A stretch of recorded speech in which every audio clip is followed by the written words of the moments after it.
Hello, friends.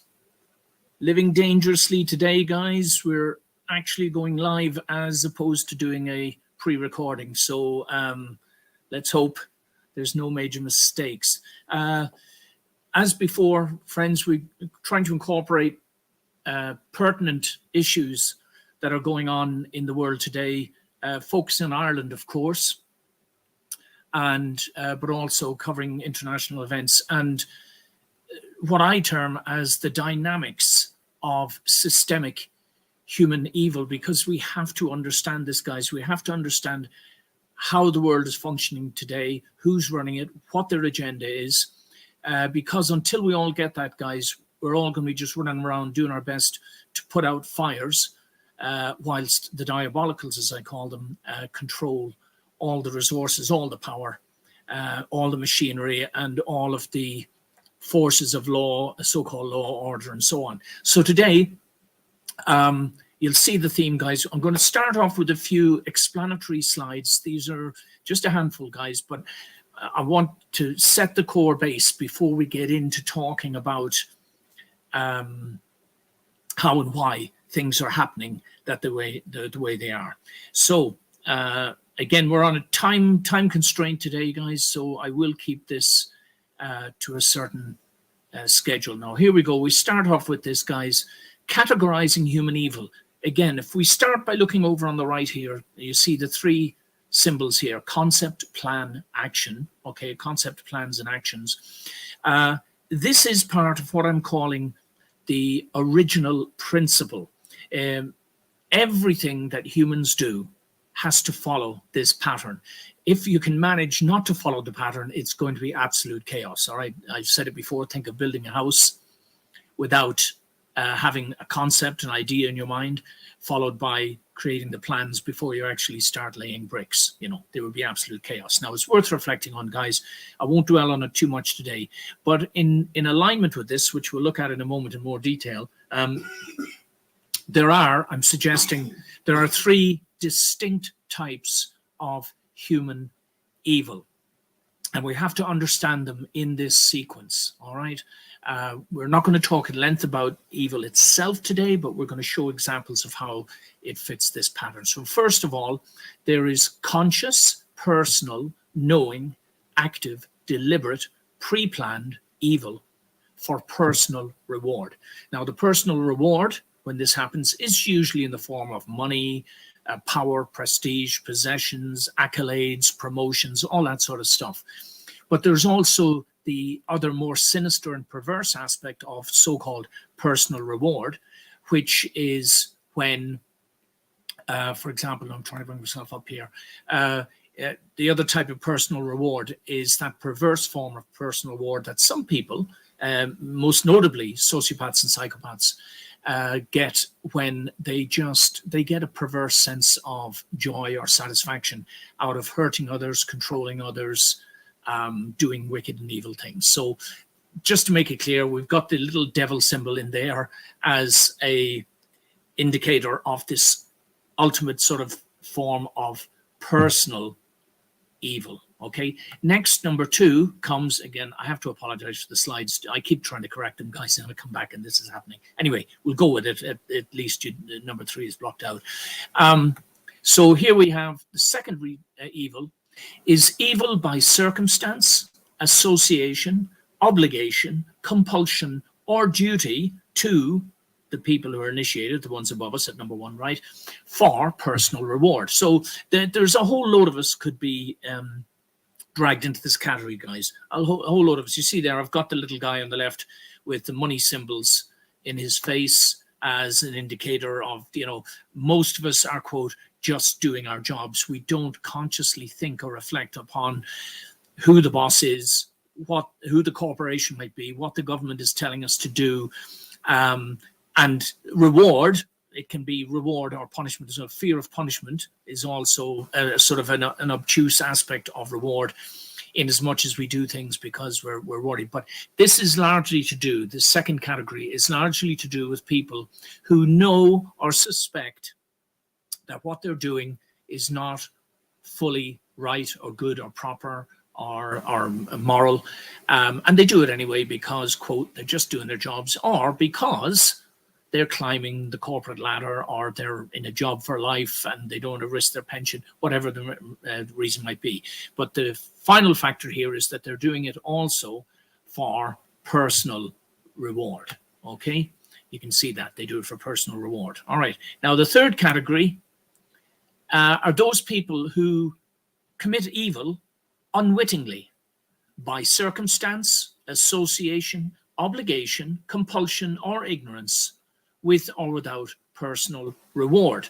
Again, we could add in here also people that act out of fear of the consequences of not doing what they're told, and so on. But the simple principle here, guys, is that if the concept over on the right, if the concept is not good, the outcome cannot possibly be good.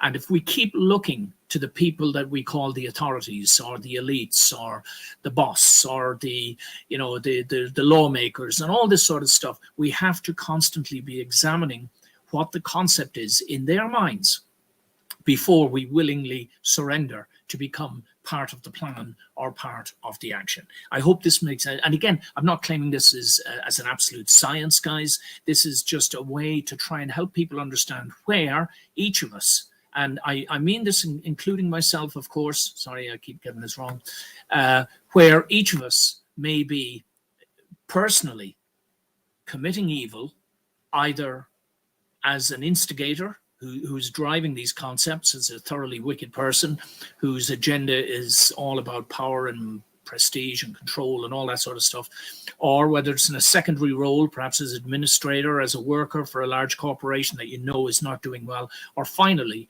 because I'm too stupid to have worked out that as I go daily and purchase goods from a particular store, whom I haven't bothered to research whether or not they are an ethical company, I am personally facilitating evil. I hope you get the point, guys. So we'll start moving forwards now onto, oh yeah, we've got a couple more slides here to re-emphasize this fact. Here we go. So this is what I call the hypocritical hierarchy, the pyramid. Over on the right, you see this would be the original principle in its proper form, which is concept, plan, and action, where the concept is good, the plans consequently are good, and the action is also, and the outcome is good. This also equates, believe it or not, guys, if you haven't heard any of my presentations before, we'll get to this as we go along, we go through. This also corresponds to spirit, mind, and body, okay? And to deity, whatever you might consider the deity to be, or the origin, or the source, the feminine aspect, and then the masculine aspect in that order. It all links up beautifully, guys, with, believe it or not, science, nature, mythology, scripture, the history of the world. It all lines up with this original principle. It's a relatively new concept. Please don't get overwhelmed by it, but it's based on this concept. I believe as more and more people get to hear about this, more and more people are going to be able to understand the nature of the world around them, who they really are, and what it is we have to do to, make the world a better place, the way it's meant to be. Okay. So here we go. The questions on the right-hand side, I'll bring those up, guys. Hello, guys. And believe it or not, I can see a couple of names here popping up. I'll address a couple of questions really quickly, guys, but because of the amount of slides we have to get through and the amount of time I have, I want to keep it to a limit so that people hold their attention. Adrian says here, there are some who believe that the bad guys don't see themselves as actual real bad people. What they see and what they don't see is immaterial. Adrian, no offense. Convincing them is part of the problem. We've got to convince them. But I know this. I know that people have flawed perceptions. That's why we're doing these slides, to try and help people get clarity, including ourselves, Anyway, I won't have time to expand just now, Adrian, but maybe I can do different video presentations where I can go into the questions and expound upon it. So top question on the right: can an organization have a soul or a conscience in the same way an individual can? Simple answer to that is no. Right? The person at the top may be able to do it, but the larger the organization gets, the less it is able to reflect the original pure-hearted conscience of the founder and the instigator. And part of the reason for that is because we have to then employ other types of people to keep the structure of the corporation going as it gets larger. Again, another subject for another day, guys. At number 2 here, we have the second question. The planning, logistics, and organization. You know, how much of my personal sovereignty or soul will I trade for the security of the group or the organization or the country or the government? Yeah, or the relationship, wherever it might be. And finally, in a world dominated by corporations and institutions, how many of us are in effect sociopaths in training? Sociopaths are people who don't care about other people. Empaths would be on the other end of the scale. I cover this in other slides. Won't go into too much of it today, but I hope you get the picture, guys. By all means, freeze and save these slides. Use them yourself. Get back to me if you think there's improvements can be made. But this is all about sharing knowledge that belongs to all of us, guys. So here we are now. I've made a second diabolical pyramid here. Borrowed a couple of images, that slightly humorous images over there on the left. But basically, the highest numbers of sociopaths and psychopaths are to be found in the corridors of power in large corporations, government departments, places like that, okay? If they have inhumane values, those in turn will transcribe into a management structure that is centered on those objectives. And finally, the people at the bottom, which I've got down here as obedient toadies, lackeys, sycophants, and servile employees, trapped in fear, ignorance, and or convenience, and or misplaced loyalties. Again, freeze it, examine it, work it out for yourself, guys. We have spent a lot of time putting these slides together in order for them to be instructive and self-evident, and I hope you'll agree that that's the case. But here we can see, again, if we think back to the personal levels of evil, am I, for example, the CEO of an international corporation that, for example, might be pushing medications on the public, knowing that they are extremely dangerous, knowing all of the grief and horror that it's going to cause, but nevertheless disregarding it because there's profits to be made? That would be a clinical definition of a psychopath, okay?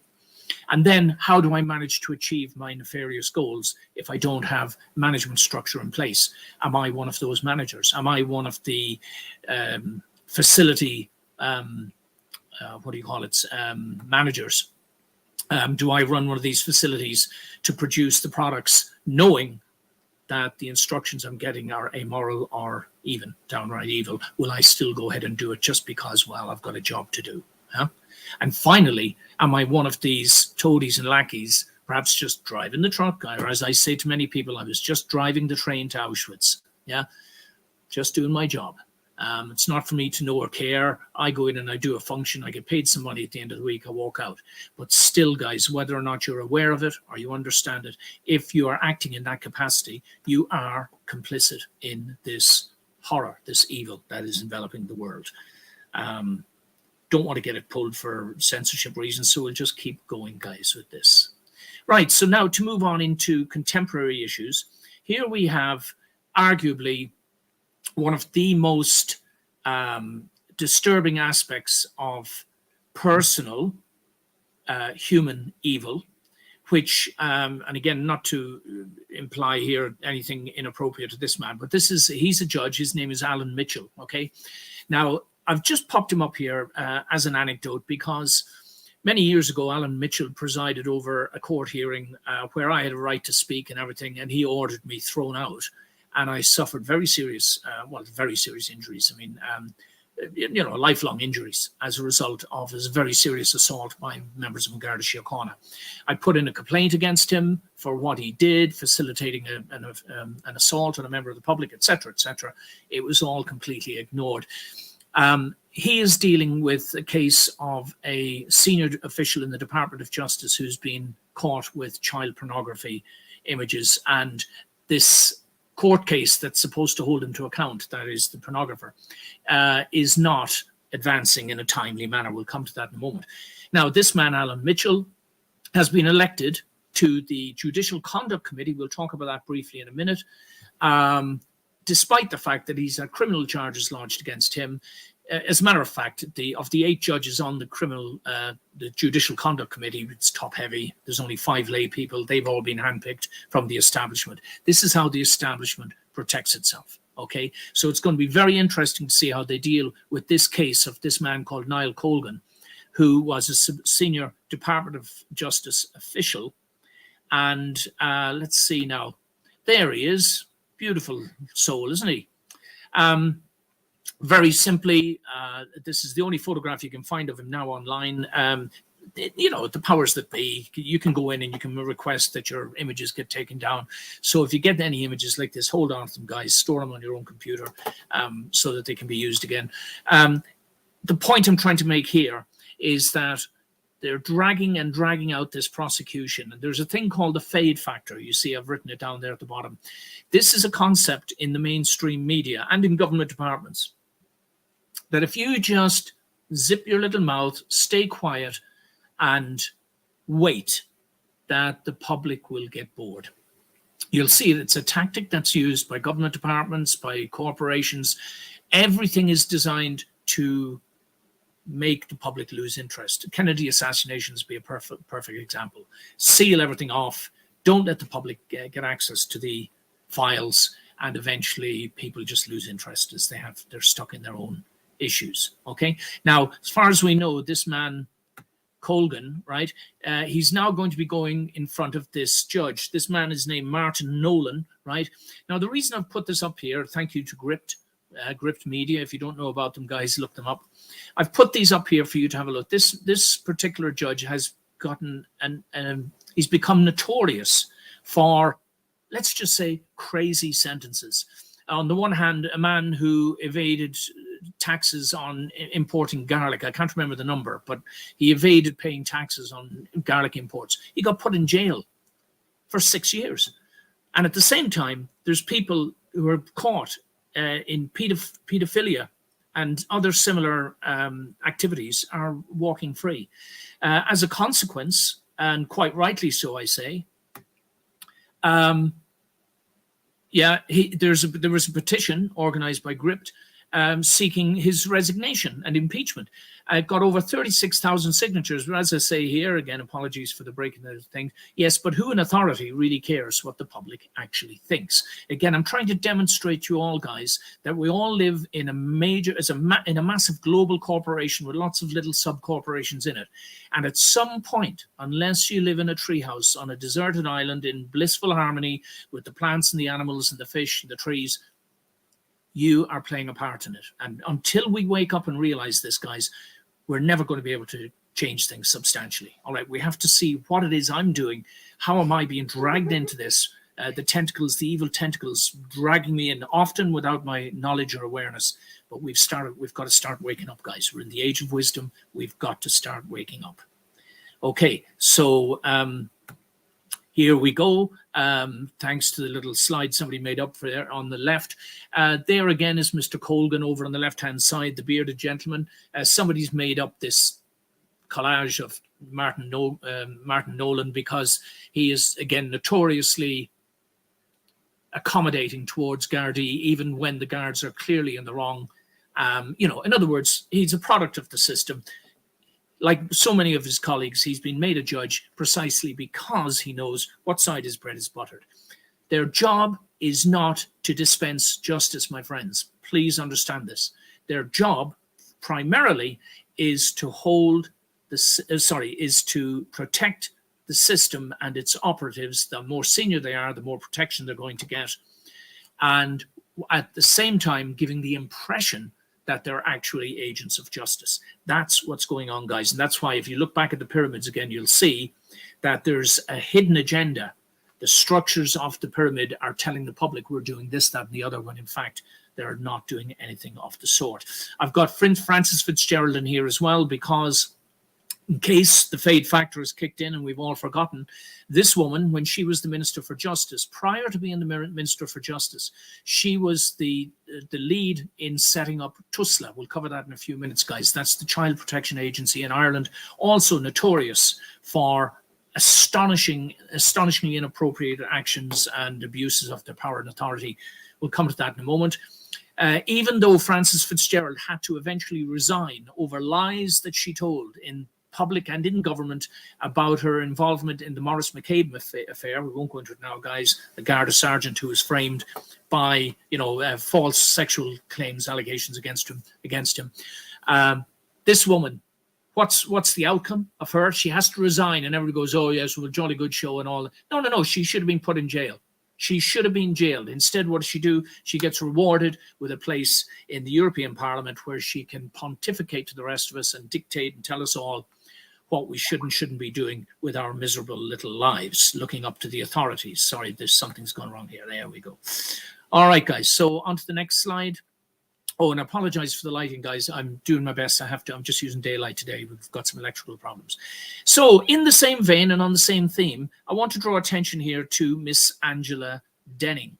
Who's Angela Denning? Well, she is the head of the Court Service of Ireland. She's the Chief Executive Officer. The Court Service of Ireland is a quasi-public, quasi-private institution. It sucks out public money to keep it going. They use Department of Justice personnel to fund it, but meanwhile, to work it. But meanwhile, at the same time, they're investing in hedge funds and all that sort of stuff. Some of them very inappropriate. Millions and millions and millions being garnished in fines. Lord knows where it's all going. We do know 60 million went missing from the Wards of Court Fund, which is the children's fund, a couple of years back, which is supposed to be the responsibility of the President of the High Court at the time. Guys, what I'm trying to prove to everyone here is to explain to you that this is how the system works, and this is how these people who advance up the ladders in the system slowly and by increments, in most cases, sell their souls in return for the 30 pieces of silver. But the point we're trying to make here, guys, is what Miss Denning has to say. She's a career liar, moral deviant, as I call them. Not going to apologize for this. I've had many exchanges with this woman when I can catch her, when she's not running and hiding. But as you can probably see here, it says, no matter what technology we use into the future, it has to work for everyone. It has to be accessible for everyone and for be highly intuitive, etc., etc. So she's making a big point of investing in technology for the court service and why it's so very, very important. Now, isn't that interesting? Because in the next slide, what we get here is an email letter recently sent in to Miss Denning and her cohort up there. And I'll read part of it for you.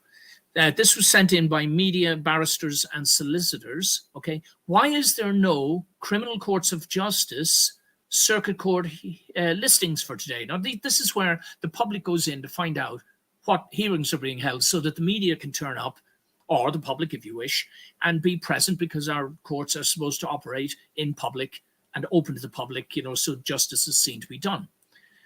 What criminal is the courts protecting today? Pedo Niall Colgan, this is, as you can see from the list, the head of the criminal courts of justice, should be sacked for perverting the course of justice. You can read the rest of it for yourself, guys. So basically what they're saying, I've seen this happen many times, selected cases are not actually put on the court list for the day. This is to minimize publicity and prevent the public from getting in and seeing often what's going on behind closed doors. They also have a secret filing system called stateside files. So if your case number has SS in front of it, somewhat ironically, SS, that stands for stateside. Quite simply, it means secret filing system, so that when people from the European Union or whatever we're going to see in a moment come on board and start asking questions, those files aren't available to be viewed, let alone the new law that they brought in when a solicitor was caught interfering with a file. Very conveniently, I wonder how much he got paid for that, or how he got promoted afterwards. Then the court service was able to implement a broad blanket ban on anyone in the public viewing their own files anymore. How convenient. Now it's only the court service staff and the judges. And often there's plenty of evidence of fraud and corruption, documents going missing, fraudulent documents being added, and you can't look at your own case anymore up at the High Court to see if anything is amiss. We were finding too many anomalies, so they just put in a blanket ban. Yeah, all secrecy and cover-ups, guys. It's always the lie. Watch out for the lie. Okay, so here we go now. The United Nations came in and requested concrete information on the training of judges and prosecutors after suggesting it needed to be done over 9 years ago, friends. Let's see, I'm trying to pull myself up. I keep forgetting you can't see me. I can see myself down in the corner. Now, again, I won't dwell on this too long. I'm conscious of the time moving forward. We've got to keep going slide after slide as quick as possible, get a lot of information to share. On the right-hand side, you have Kevin O'Neill, who is the head of the Judicial Council. He's also the gatekeeper for any complaints to the Judicial Conduct Committee, right? Helen McEntee, to his right, is the current Minister for Justice. Those who are following our story will know I put in a complaint about something that happened in June last year, directly to Miss Thing. I also complained about this man being appointed as the gatekeeper when he is neck deep in nefarious activity his whole career up in the court service. I've been completely and utterly ignored. Apart from a recognition from the Department of Justice, we've received your letter, it's been sent to the minister. After that, nothing. They just stick their heads in the sand. If they know that you can hold your own, that you're willing to take them on, the only thing they can do is run and hide. The fade factor again, obfuscation, you know, ostriches with their heads up their proverbials, you know. Anyway, so this guy, what I want to do is draw attention to this other man here, though. This man's name is O'Brien. Mind you, he muffled into the camera. So he's just been asked, what has Ireland done, right, in the last 9 years in accordance with the United Nations directions to brush up on accountability for errant judges and the like. Please go in and look for the video on Corruption Awareness Ireland if you wish, guys. Okay, my colleague, friend, and Diarmid, they're in there. This is worth looking at because this guy, the amount of paper shuffling he does and picks up one piece of paper if he's going to read it and puts it down again and looks to one side then to the other. It is like a classic portrayal of a liar in action. And he's speaking to the UN official and he says, it's only a few minutes long, but he says in so many words, oh, since you guys, we've been doing robust this, that, and the other, you know, we've been doing all of this robust activity, and you can rest assured now, the United Nations, because we've now set up a judicial council, and on top of that, we've got a judicial conduct committee. But what he doesn't tell the UN officials, what is the judicial council? The judicial council, very simply, my friends, is, I don't know what you call it, a union. It's all of the judges in Ireland who are sitting judges are automatically on the Judicial Council. It means really the judges' body of Ireland. That's what it means, the Judicial Council. It's nothing. It's cosmetics. It's a title. They're no doubt they're getting some money from the government to have a banquet once a year or something like that, or have some token meetings where they claim to be discussing this, that, and the other. But it's all smoke and mirrors, guys. It's what I said before. They're there to protect their own nefarious activities, to protect the politicians and themselves, the people who are gleaning money from the public purse in devious ways. It's their job to make sure that, and that's why this man in the right, Kevin O'Neill, has been appointed as the chairperson of the Judicial Council, right? So he oversees all of their meetings. On top of that, he's the gatekeeper. He's the one who fields all complaints to the Judicial Conduct Committee. And thirdly, he's also the secretary to, what do they call them? The Judicial Conduct Committee Appeals Tribunal or something. So if like I did, I wanted to complain about his refusal to accept my complaint about a judge, I have to go back to him and convince him to send the actual notice up to another body which is composed entirely of judges. It's a farce, guys. It's an absolute farce, and we're all being taken for fools. The sooner we wake up and realize what's going on, the better. So a little bit more about Jerry O'Brien. What a wonderful guy. Principal officer, criminal. Oh dear, by accident there I've cut off the tail end of that description, but maybe this is a bit more accurate for you, Mr. O'Brien. Certainly, I'm calling it to your face, Mr. O'Brien. You're deceptive, at the very least. The way you handle the UN thing, the public thing, you were deceptive, you were misleading. But let's see. So he's currently the principal officer. I want you to have a look. Where does he work right now? He works at the Department of Justice. By all means, guys, freeze this, expand it, read his accolades and his qualification, because I want to point out just one or two interesting features here, okay? Because Jerry O'Brien also previously worked in the Bank of Ireland, as you can see down below. So he was 15 years at the Bank of Ireland. What did he do after that? Oh, he becomes the head of fundraising and business development. Really? All of a sudden, then he's back in the Department of Health before he moves to the Department of Justice as a senior principal officer. But guess what? Let's look over here on the right. I see it, revolving door syndrome. He started off as an executive officer in the Department of Justice and Equality. I mean, I don't know. How do you explain this? I mean, what particular key set of skills does this man have to be able to function at such a prominent level, not only in the Department of Justice, but then in a bank, then in a fundraising operation? And by the way, in the bank, he was in charge of repossessions and stuff like that, and other such things. And then finally, he comes back into the Department of Justice as damage control. Well, I'll tell you, it's right back to the original slide, which I'll pop up again in a minute, guys. You see it again, the pyramid, the various levels of complicity with syndicated evil. You know, we're going to get back to that in a moment. Now, these are just some comments that were made by people who saw that video.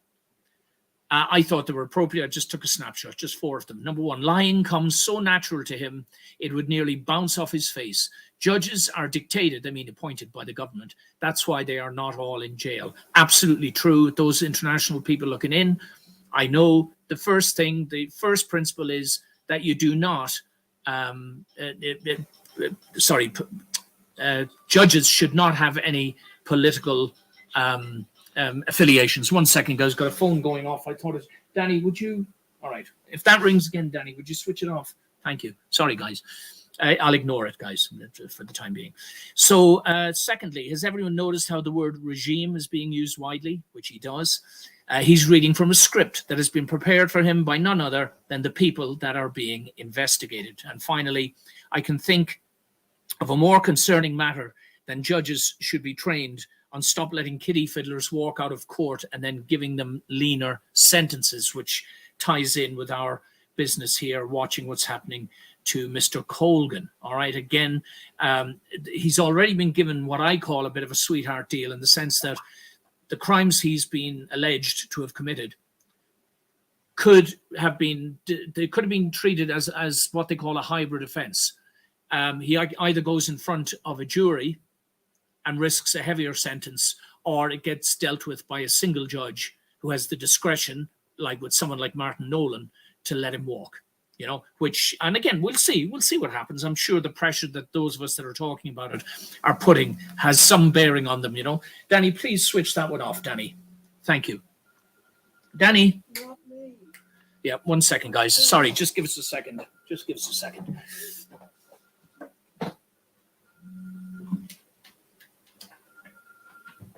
Okay, just ignore it, Danny. Okay, sorry about that, guys. So it was bound to happen, wasn't it, going live? I thought I'd switch them off, but they just keep ringing in the background. So, yes, let's keep plowing on, guys. We've got quite a few to get through. So there's a reminder again of what we're talking about. People who come in at the lower level as workers, and by increments, they sell their souls to management in return for the proverbial 30 pieces of silver. Okay, that was just a little reminder, guys. Now we're going to fly through the rest of them. Now we're going to come now to, yes, excuse the naughty pictures on the right there. I'll minimize them for a second so as people don't get too, you don't get too carried away with it, too excited.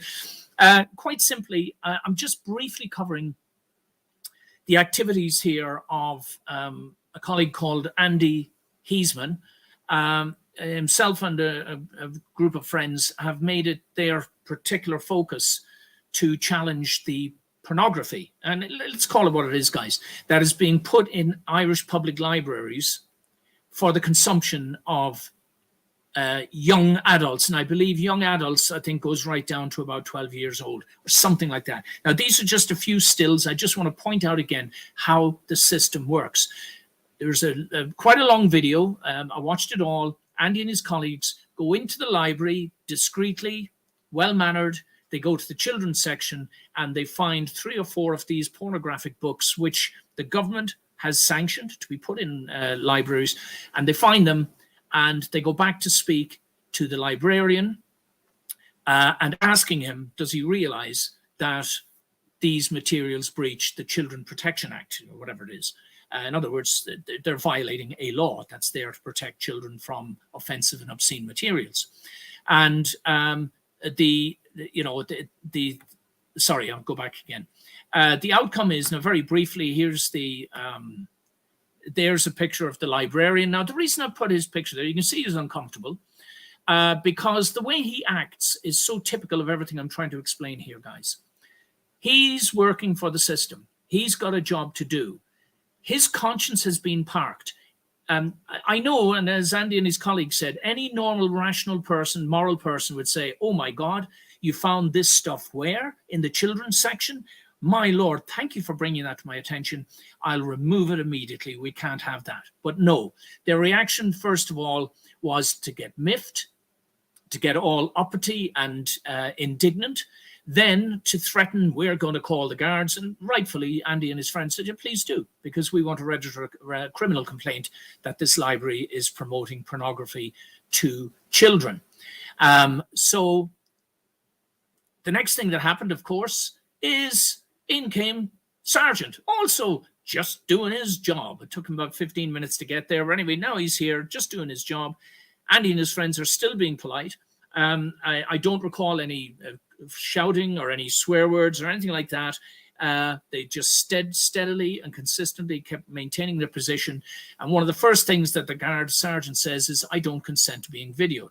Well, you know what, Garda, that really is neither here nor there. It doesn't matter whether you consent or not. First of all, a public library is a public space. Secondly, and I want to emphasize this, guys, because this is for everyone. Now, listen, if you know a crime is happening, believe it or not, and it doesn't matter where the crime is happening.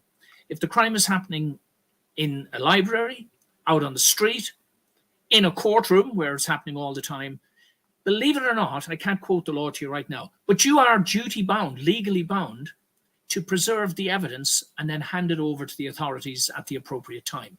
So the next time anyone says to you, you can't film me, I don't consent to being filmed, the only question you have to ask yourself in your mind is, could anyone interpret what's happening today or right now as being some sort of perversion of justice or some sort of criminal act going on, or someone trying to prevent me from reporting a crime, which is a criminal act, and so on and so forth? And if so, you're justified in continuing to record. And finally, the actual law in Ireland is that if you and I are talking right now, any stranger there on the platform, if you and I are talking privately, I can record that conversation without telling you about it. Okay, I don't have to tell you, as long as I am party to it. What I cannot do is record Paddy and Mary having a private conversation without them knowing. Okay, I can't do that. But I can do it provided you're aware that it's happening and provided I'm involved in the conversation. I want to be really clear about that. So it starts off, I don't consent to being videoed. Tough sergeant, that doesn't matter. Then it moves to Andy saying, we'd like to register a complaint, an offence against the Child Protection Act. And then it becomes basically the Garda sergeant completely ignoring this legitimate, valid legal request from a member of the community, you know, a citizen, a resident of Ireland, whatever you want to call, right, a member of the public, completely ignores this and just keeps trying to speak over to him and saying, I want you to leave. And then Andy says, why? What have we done? We haven't done anything wrong. We're trying to register a complaint. What's going on? You need to leave. These are the bouncers in police uniforms just doing their corporate bidding. All right. Next thing happens, of course, now Mr. Librarian, who's acting pretty smug at this point, you know, the guards are here, nah, you're going to get it type of thing. He didn't say that, but you could see the look on his face. He even winks into the camera at some point. The guard calls him and he scuttles out quick after the guard. Yes, sir, yes, sir, yes, sir. They walk over. Let's have a quiet word, Mr. Librarian. Do you by any chance feel intimidated? Now, of course, I don't know that he said this. This is a natural conclusion. So sue me if you want, guys. Okay. Do you feel intimidated? Because the next thing that happens is the librarian said he feels threatened, whilst smirking at the camera, no less. But what about our original complaint, Sergeant? So now the tables have been turned, guys. You've gone in legally to try and lodge a complaint about what the state is doing to trying to pervert the minds of our children. And all of a sudden, you're now being ordered out. And if you don't leave, there is going to be consequences. Go out, or are you refusing to obey my directions? I can arrest you under the Public Order Act. And it went on like this for about 10 minutes.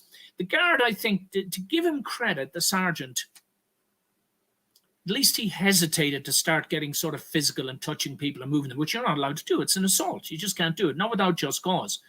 But the whole thing is completely ridiculous because it was Andy and his colleagues that wanted to register a complaint. If the librarian wasn't willing to move the books, they said, yes, we want to register a complaint, but instead the guard took the side of the lackey who works for the system, okay? They went then outside. I'll show you this now, guys. They went outside then, unfolded a banner. There are only two genders, male and female. And meanwhile, the local, I don't know what you'd call them. Anyway, the opponents to this concept that there's only two genders turned up. And, you know, there was only a handful of them, but they were raucous and very visual and shouting and whatever.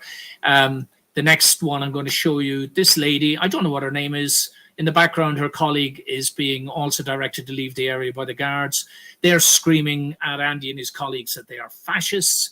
Somebody needs to educate people as to what fascism actually is. Fascism, very simply, in a nutshell, is stateism. Okay, stateism, elevating the state and the powers of the state to such a position that you dare not challenge or criticize them.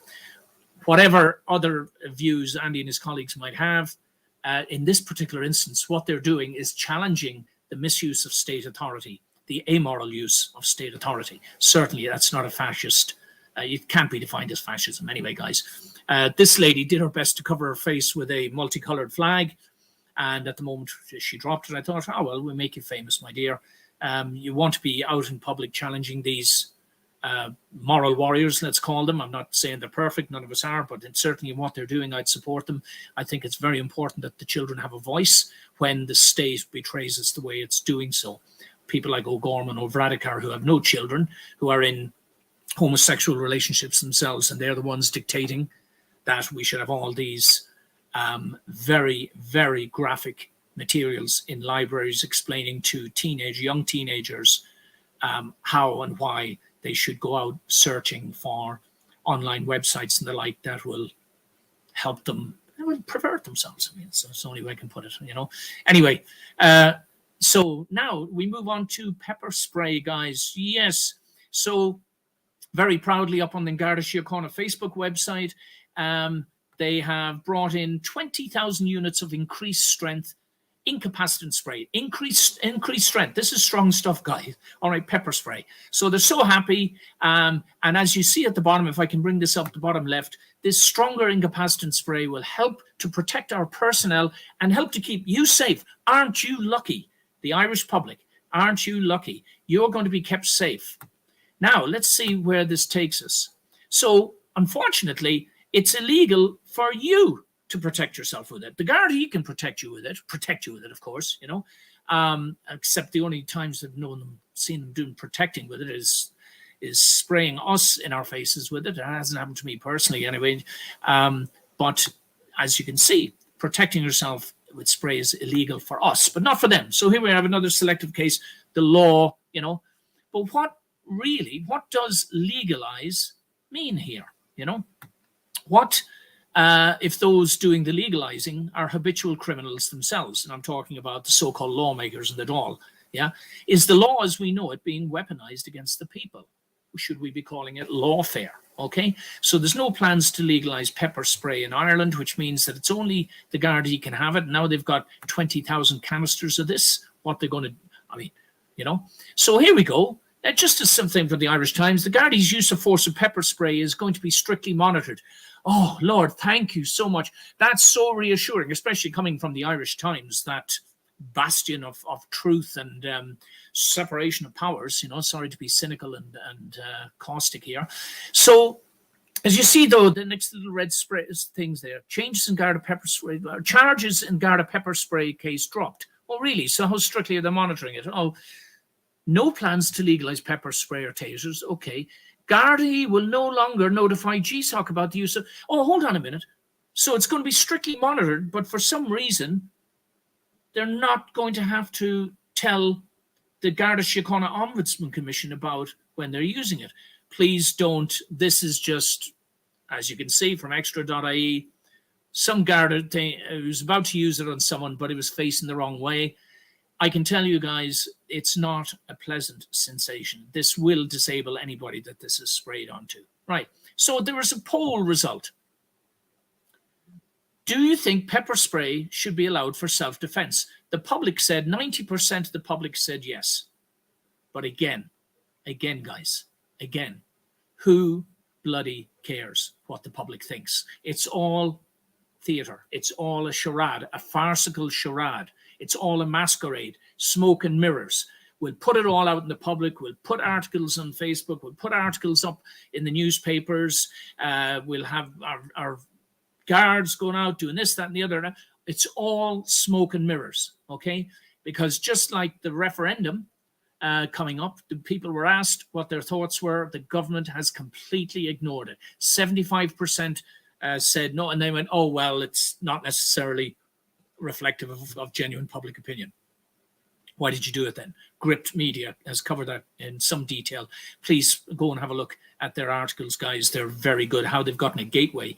They can still get in and discuss things with politicians and everything. How they've done it, God bless them. But they're one of the few people left who can still confront politicians in public and force them to answer, at least some of the time, to answer the questions being that the public want them to answer. So here we go again as personal protection spray.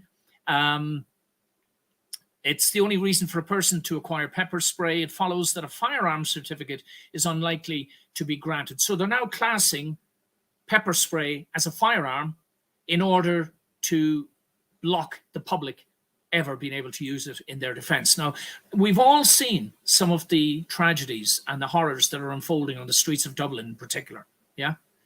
And without in any way talking in any sort of a racist sense, the fact of the matter that many of the people committing these crimes, often against young women, right, or vulnerable people, are part of the influx of, let's call them foreign visitors of late, who do not share the same values that we do. All right, I just want to make that point.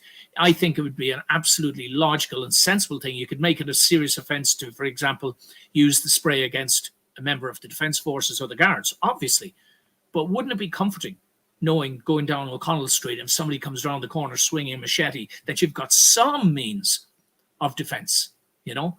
Okay, seems logical to me. But again, 90% of the public want it. Yeah, it doesn't suit the corporate agenda. And here we are again. There's a slightly bigger picture of the same thing. So now all of a sudden, they don't need to notify them. Now, there was something I wanted to point out. Did I see it in the last one? No, I didn't. Okay, here we go, guys. So there's Miss McEntee saying again, no, the public don't need them. Now, here I just want you to look, guys. So now they don't have to tell GSOC anymore. Look at this. Last year, hundreds of times more, they used this spray more than the Metropolitan Police and the Police Service of Northern Ireland. Between January and November, now this was a few years ago, 633 incidents in 2018 were being used and reported to the Garda Ombudsman. But guess what? There was only 304 times used by the Metropolitan Police in London, with a population of what? 10 or 15 million in the city? It's probably more than that. And 195 officers in the north, you know, that hotspot of violence and bombings and everything, you know? Yeah. The directive from GSOC is that the Irish police, the guards, must report any use of pepper spray within 48 hours. But in 2017, GSOC said that only 33 out of 502 incidents were reported on time. Why? Because there's no accountability, guys. Absolutely none. So I'm continuing with the theme of Garda Síochána. Over 6,300 people have applied to become a Garda. Wow. Muffy boo. And we've got to ask ourselves, but this is fantastic if the Garda Síochána are a decent, honourable force that are trusted by the public. But they're not anymore, are they? You know, and again, with respect to the decent guards out there, you know. Since January, so this is from their website, Since January, we've been actively recruiting, and this was the first ever which invited applications from those up to 50 years of age. 37% of those who have applied are aged 35 to 49, blah, blah, blah. So it's a job worth doing. This is clear promotion, and it's not just promotion, but it's promotional propaganda, guys, because immediately you see the comments that came up, liars, and then look at the middle one. The Garda group calls out the failure to recruit Gardaí as new intake falls 33% below the targets. The last comment here, the shortfall will be made up by the hordes of single military-aged men who have broken our borders illegally. And actually, if you remember a slide we did a couple of weeks back, guys, this here are this is Garda recruitment up in Donegal. These are all Muslim young men, and again, if they're decent young men and they're going to do a favorable job and all the rest, that's fine. But let's put the two issues together here. And on the right, this is Pakistani TV, where Longford Gardaí, the same place as that library, interestingly, were out there recruiting, asking, right? This is this is a blanket appeal to Pakistani males of the right age to come to Ireland and join the Gardaí. Only that there's a bit of a problem with this. We're running short of time, guys, so I've got to fly through this, because a whole load of them now are ending out sleeping on the streets. And these are all from, they're sleeping on the streets. They say that there are hundreds of them now. I think it was 800 or 900 of them. They're from countries including Afghanistan, Syria, Pakistan, and Somalia, sleeping outside their headquarters of the International Protection Office. Okay, so what is going on? How and why are the Gardaí out recruiting more men to come into the country? And as it said in that last slide there, 878 of them are awaiting an offer of accommodation. So they're on the streets now, guys, on the streets.